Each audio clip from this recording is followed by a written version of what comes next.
Chairman McKay, wherever you are, Vice Chair Gross, and members of the Board of Supervisors. Thank you for holding this hearing. My thoughts. First, I note that taxes have risen in the county by 45% over the last decade. This is a reality that people like me, near the ends of their career, must contemplate when considering whether they can continue to afford to live in Fairfax County after retirement.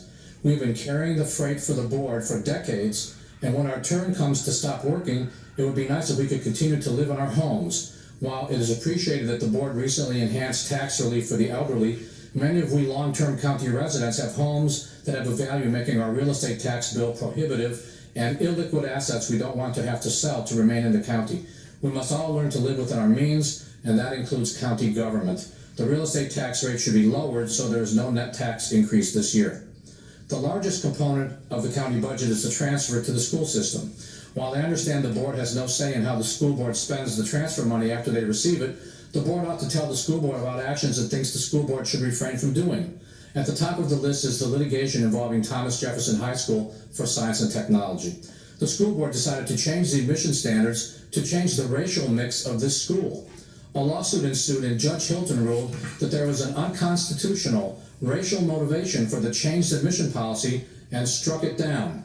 Now the school board is appealing that decision, which has been stayed by the Fourth Circuit Court of Appeals. They will not reverse Judge Hilton's decision unless they find clear error in his decision on the facts and/or his decision is wrong as a matter of law.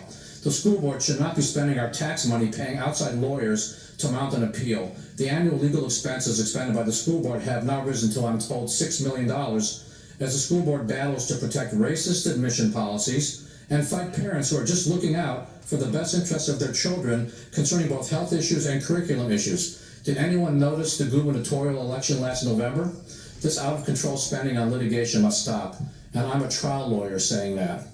Going back to the board, I have communicated with Chairman McKay about the manner by which the board provides legal notice of county meetings and their agendas. I was astounded to discover that the only place the county provides notice of meetings and their agendas outside its website is in the Washington Times, a local newspaper with a total circulation of 50,000. This may minimally comply with legal notice requirements, but in actuality, no more than 1% of county residents read the Washington Times. I suggested to Chairman McKay that the county create a separate website where all meetings and agenda information may be accessed, and the information could be provided to smartphones via an app. If this were done, perhaps the $107,000 annual expenditure for those legal notices could be cut back significantly, and the existence of the separate website could easily and cheaply be publicized. I urge the board to create the separate website and better inform residents while saving money at the same time. Finally, considering the continuing efforts to rename schools and magisterial districts, unless the board decides to rename the county itself, which is named after slaveholder Lord Fairfax, other renaming should be tabled. Enough is enough already. I note that Moolah County would be appropriate, given all the money we send to Richmond and the small fraction we get back. Thank you very much. Okay.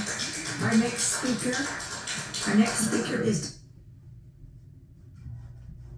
Diana Yabar. Ms. Yabar.